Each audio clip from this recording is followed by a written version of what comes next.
to. Ba't ang daming bayarin mas isa wala ka nababayaran? Pwede mo papahingayin mo muna ako? Kakarating lang dito sa trabaho at ganyan yung ibubungol mo sa akin. Sinasabi ko lang, baka nakakalimutan mo yata.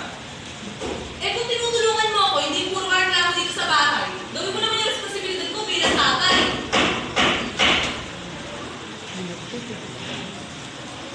Sa wakas, nakabutan din namin kayong mag-asawa. Kailan mo magbabayad ng rent kayo, ha?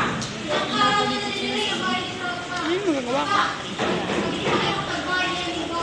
Pipili na kami palayaran kayo. Pati ba natin itong renta, hindi pa nababayaran? Ano ba naman yun? Nagsasabay-sabay na lahat?